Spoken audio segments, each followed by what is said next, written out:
ये double door non inverter fridge है और ये वाले इन्वर्टर मॉडल फ्रिज, दोनों डबल डोर ही है। और दोनों देख रहे हैं यहाँ पे एलजी कंपनी की भी है, यहाँ पे एलजी नहीं लिख रहा है, यहाँ पे स्टिकर था फट गया। तो ये डबल डोर फ्रिज के अंदर सबसे पहले देखेंगे इसमें 2 दरवाजे लगे होते हैं, ऊपर और नीचे मिला करके 2 दरवाजे। ऊपर वाले दरवाजे को खोलने के बाद डबल डोर फ्रिज ऐसी दिखती है। इस दरवाजे के किनारे जो रबड़ लगा होता है इसको क्या बोलते हैं? Door gasket. ये गास्केट रबड़ होता है। कभी अगर इसको निकालना हो, बदलना पड़े, तो कुछ डबल डोर या सिंगल डोर किसी भी फ्रिज में कुछ में क्या होता है ना कि ऐसे नीचे के साइड से ऐसे उठाना पड़ता है और यहाँ पे स्क्रूप लगे होते हैं, तो स्क्रूप को खोलना पड़ता है तब जाके निकलता है। जबकि अब स्क्रूप वाले डोर गास्केट बहुत कम आ रहे हैं। अब ये आते हैं लॉक पे। लॉक का मतलब ऐसे कोने से पकड़ के ऐसे खींचेंगे, देखो ऐसे निकल जाएगा, और वापस इसको अगर लगाना पड़े तो बस नॉर्मली ऐसा लगा करके इसको दबा दिया जाएगा। अभी के टाइम ये लॉक पे आते हैं, लेकिन कुछ स्क्रू पे भी मिल सकते हैं आपको। कभी अगर ऐसे खींच रहे हैं और नहीं निकल रहा है तो समझ जाना वो स्क्रू पे हो सकता है। तो ऐसे नीचे से उठा करके यहाँ पे स्क्रू होता है, उसको खोलना पड़ता है। तो ये होता है डोर गास्केट। और इसके अलावा डबल डोर फ्रिज को ऊपर की साइड में खोलेंगे तो इसमें ये सब एयर डक्ट होता है, यानी जहां जहां से हवा निकलती है। ये स्विच होती है जो एयर कंट्रोल स्विच के नाम से जाना जाता है। यहाँ से भी हवा निकलती है, कंट्रोल किया जाता है। ये जो एयर कंट्रोल स्विच है इसे फ्रीजर कंट्रोल स्विच भी बोला जाता है, यानी इस स्विच से हम कंट्रोल करते हैं कि निचले खाने में हवा जाने देना है कि नहीं जाने देना। और फ्रीजर टेम्परेचर कंट्रोल स्विच इसलिए बोलते हैं क्योंकि ये फ्रीजर है पूरा, और अगर यहाँ ज्यादा कूलिंग चाहिए तो इसका मतलब ये है कि अंदर से बंद करना है, यानी नीचे कूलिंग अगर नहीं जाएगी तो पूरी की पूरी कूलिंग यही निकलेगी, तो यहाँ ज्यादा ठंडा होगा, इसलिए इसे फ्रीजर टेम्परेचर कंट्रोल स्विच भी बोला जाता है। इन सब जगहों से इसमें हवा निकलती है। इसको निकालने के लिए एक स्क्रू केवल खोलना पड़ता है, उसके बाद देखेंगे यहाँ पर निकलेगा। और ये जो एयर कंट्रोल स्विच होती है कोई इलेक्ट्रिकल नहीं होता है, केवल मैकेनिकल होता है। ऐसे खोलेंगे, देखिए जगह बन गई, ऐसे घुमाने पर यह बंद हो जा रहा है। इसका मतलब है ना कि यहाँ से अगर ये बंद रहेगा तो नीचे हवा नहीं जाने देगा, खुला रहेगा तो जाने देगा। यही तो बना है ना, ऐसे गोल घूम करके। इसके पीछे इवापोरेटर लगा है जो ठंडा करता है, और उसकी ठंडक को खींच करके ये जो फैन है इवापोरेटर फैन, ये इसको आगे फेंकता है। लेकिन आगे ये बॉडी है, तो जितना सुराख है, जितना हवा निकल पाती है उतना निकलती है, बाकी की हवा यहाँ से गोल घूम करके ऐसे निचले कैबिनेट के लिए चली जाती है। अब अगर इसको भी निकालना होगा तो इसको सामने से निकालेंगे तो देखेंगे कुछ ऐसा निकलेगा। इसके अंदर तार वगैरह देखिए हमारे अभी बाहर है। ये दोनों तार कनेक्टर पे यहाँ पे लगे होते हैं, सारे कनेक्टर यहीं पे है। इसमें एक कनेक्टर देखिए, इसमें जो खाली है यही फैन मोटर का कनेक्टर है। बाकी यहाँ से एक कनेक्टर यहाँ पे लगा हुआ है, देखेंगे इसमें क्या है, थर्मल फ्यूज और बायोमेटल। इसमें 2 चीज होता है, थर्मल फ्यूज और बायोमेटल। फ्यूज का मतलब ये पतला सा तार जैसा दिख रहा है, फ्यूज के जैसा दिखाई देता है। बायोमेटल ये जो बड़ा सा चौकोर जैसा दिख रहा है, ये बायोमेटल है। जब ये बदला जाता है तो दोनों साथ में बदला जाता है, क्योंकि बायोमेटल का काम क्या होता है, -5 डिग्री टेम्परेचर होने पे ऑन होना और +5 डिग्री पे ऑफ होना, यानी हीटर को गर्म होने से बचाना होता है। अगर +5 से ज्यादा गर्म हुआ तो हीटर को ये बायोमेटल बचा लेगा, लेकिन अगर किसी कारण से बायोमेटल खराब हो जाए और ये न बचा पाए तो ये 70 डिग्री टेम्परेचर होते होते ये फ्यूज इसका उड़ जाता है, जिससे हमारे हीटर की सुरक्षा होती है, यानी बॉडी पिघलने वगैरह से बच जाती है। इसके पीछे इसमें देखेंगे कॉइल टाइप हीटर भी लगा हुआ है। ये जो एल्युमिनियम जैसा ये पाइप जैसा दिख रहा है, ये हीटर है इसका, और ये कॉइल टाइप हीटर। कैसे पहचाने कि ये हीटर है, तो इसमें से तार निकला होता है, जिसमें से तार निकला रहेगा वो हीटर ही तो रहेगा ना, जिसमें न्यूट्रल फेस की सप्लाई दिया जाएगा। और ये भी देखेंगे यहाँ पे एक कनेक्टर के ऊपर आधारित है, ये भी एक कनेक्टर के ऊपर लगा हुआ है। तो इस तरह से ये इसका हीटर है। अच्छा, अगर इसको हीटर को, और ये इसका इवापोरेटर, हीटर है और ये इवापोरेटर है। यहाँ पे एक छोटा सा ऐसे खोखला भाग दिख रहा है ना, ऐसे फूला हुआ जैसा, इसको बोलते हैं एक्यूमुलेटर। एक्यूमुलेटर ये बचे हुए द्रव रेफ्रिजरेंट को वेपर में बदलने का काम करता है, ये है एक्यूमुलेटर। ये इवापोरेटर देखने में लग रहा है कि नीचे हो सकता है, ज्यादा नीचे तक गया हो, लेकिन ये ज्यादा नीचे तक नहीं होता। देखो अगर इसको बदलना होगा तो यहाँ से हम बदल लेंगे। ये जो फ्रिज है बहुत पुरानी है। इसके अंदर देखेंगे पहले कैपिलरी ट्यूब, देखिए यहाँ है ना छोटी सी एक पाइप दिख रही होगी, पहले वाली कैपिलरी ट्यूब यहाँ थी।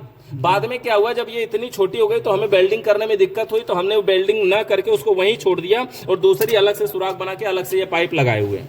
अब ये इसका इवापोरेटर कभी निकालना पड़े तो कुछ नहीं, ये खाली नीचे रखा गया होता है। अगर इसको हम ऊपर उठाएंगे, देखो ऐसे उठ जाएगा। ये इतना बड़ा इवापोरेटर है इसका, और ये कॉइल टाइप इवापोरेटर है। प्लेट टाइप की अपेक्षा ये ज्यादा ठंडा होता है ये वाला इवापोरेटर। तो इस तरह का ये इवापोरेटर है। निकालना चाहेंगे, बदलना चाहेंगे तो हम यहाँ से वेल्डिंग करके अलग भी कर सकते हैं, निकाल सकते हैं। एक में कैपिलरी ट्यूब जुड़ा है, एक में सक्शन लाइन की पाइप जुड़ा है। तो ये हो गया ऊपर वाले खाने में।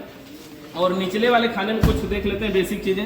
देख रहे हैं यहाँ पे ये पूरा खुला हुआ है ऑलरेडी, ये पहले से ही इस तरह से देखिए। इसके अंदर ठंडी हवा इधर से भी निकलती है, यहाँ से निकलती है, इसमें जाती है, फिर इधर जाती है, इन सब चीजों को ठंडा करती है। बाकी ये सामने से ऐसा लगा होता है। बाकी इसमें ट्रे वगैरह लगे होते हैं, थर्मोस्टेट स्विच यहाँ पे रहती है इसकी, और इसके अंदर बल्ब वगैरह रहते हैं। अगर इसको खोलेंगे तो दिखाई देगा ऐसा। इसकी बॉडी को निकाल लेते हैं, और यहाँ पे देखिए ये थर्मोस्टेट इसमें है, ये थर्मोस्टेट है, और यहाँ पे एक कनेक्टर के जरिए है, इसको हम निकाल लेते हैं। थर्मोस्टेट देखते हैं, ये लगा होता है इसमें ऐसे, देखिए ये इस तरह से लॉक पे लगा होता है, ये इसका नोब बाहर निकल गया, ऊपर से ये ढक्कन रहेगा, यहाँ से इसको कम तेज किया जा सकता है। और ये थर्मोस्टेट की पूंछ है जो इसी में रहती है, इसको भी एयर डक्ट बोलते हैं ना। एयर डक्ट का मतलब जिन रास्तों से होकर के ठंडी हवा ऊपर से नीचे तक आती है उसे एयर डक्ट बोलते हैं। यहाँ पर देख सकते हैं जैसे इसको हमने निकाला, यहाँ पे ये देखिए थर्माकोल का है और इसके अंदर कूलिंग हवा आती है, इसके अंदर आती है, फिर जहाँ जहाँ से ये जगह बना हुआ है उन कुल जगहों से हवा बाहर निकलती है, तो जगह जगह पे ये ठंडक आती है, एयर डक्ट है। बल्ब इसमें एक ही होता है, ये दूसरा इंडिकेटर के जैसा, ये की जो इसी में था और किसी फ्रिज में सभी में नहीं होता है, पुरानी थी। इसमें इंडिकेटर के जैसा एक बल्ब था जो हमेशा इंडिकेट करता था कि इसमें पावर है या नहीं है, बंद होने के बाद भी वो इंडिकेट करता था।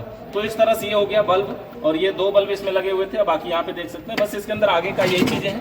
पीछे के साइड में कंप्रेसर, इसमें पीछे की साइड में, और इसमें जो कंप्रेसर है वही है नॉर्मल रेसिप्रोकेटिंग कंप्रेसर जो सभी फ्रिजों में लगता है। यहाँ पर देखिए ये सुराख मार करके पाइप को लेकर के आए हैं। इसमें एक कैपिलरी ट्यूब की पाइप है, एक सक्शन लाइन की पाइप है। ये पाइप अलग से जोड़ी गई है। इसमें जो कंडेंसर लगा है वो अंडरग्राउंड है।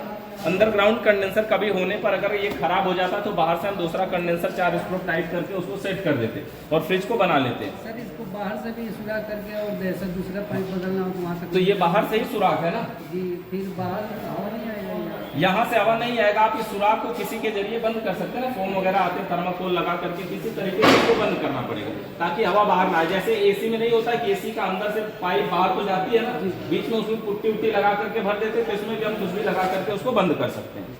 अब इसके अंदर देखेंगे यहाँ पे इसका कंप्रेसर मोटर है। ये कंप्रेसर वही है, फ्रिज का कंप्रेसर जो रेसिप्रोकेटिंग कंप्रेसर होता है फ्रिज वाला वही है। जब कंप्रेसर वही है तो रिले ओएलपी वही है। तार जो है एक रिले ओएलपी में लगाना है और एक रिले में लगाना है। जो रिले में तार लगेगा वो रिले के किस साइड लगेगा? दाहिने साइड में लगेगा। अब देखिए ये कंप्रेसर के अंदर 3 लाइनें होती हैं। ये वाली कौन सी लाइन होगी? Suction line. और उसके बाद ये जो लाइन बंद है जिसमें एनआरबी लगा है कौन सी होगी? चार्जिंग लाइन होगी। इसके बाद ये जो लाइन है वो कौन सी होगी? तो डिस्चार्ज लाइन की पाइप यहाँ से अंदर गई है ना, तो अंदर है इसमें कंडेंसर। तो अंदर है कंडेंसर। तो कंडेंसर क्या कार्य होता है? गैस को घुमा घुमा के ठंडा करके वेपर से द्रव में बदलेगा। उसके बाद यहाँ से आएगी तो आएगा फिल्टर में, फिल्टर उसको छानेगा और शुद्ध करेगा। उसके बाद आएगी कैपिलरी ट्यूब में, कैपिलरी ट्यूब क्या करेगा? प्रेशर को कंट्रोल करेगा। उसके बाद ये ऑपरेटर में जा रही है, ऑपरेटर ठंडा करेगा। उसके बाद ये दूसरी पाइप आई हुई है सक्शन लाइन। ये इसकी प्रक्रिया है मैकेनिकल। इलेक्ट्रिकल के बारे में देखेंगे तो इसमें देखेंगे यहाँ पे टाइमर लगा हुआ है। ये टाइमर लगता है ना, टाइमर का काम क्या है? समय समय से हीटिंग या कूलिंग मोड पे चलाना। इसमें देखेंगे ये वाली बटन भी होती है। 9 घंटा 40 मिनट के बाद या एक बार 10 मिनट के लिए हीटिंग मोड पे सप्लाई देता है। इसमें पिन होती है ना 1 2 3 4। इसमें इनपुट कौन सा होता है? फेस का इनपुट 3 नंबर। और कूलिंग के लिए कौन सा पिन होती है? 4 नंबर। हीटिंग के लिए कौन सी होती है? 2 नंबर। 1 नंबर किसके लिए होता है? न्यूट्रल के लिए होता है। तो बस ऐसा ही है। कनेक्टर ये मेन लीड है, देखो न्यूट्रल फेस वाला मेन लीड, डायरेक्ट वाला ये भी कनेक्टर पे है यहाँ पर। तो इस तरह से इसको हम समझ सकते हैं। बाकी कनेक्शन आपने वायरिंग तो कर ही लिया है, उसी के आधार पे इसका है। अब हम उस वाली फ्रिज में देखते हैं।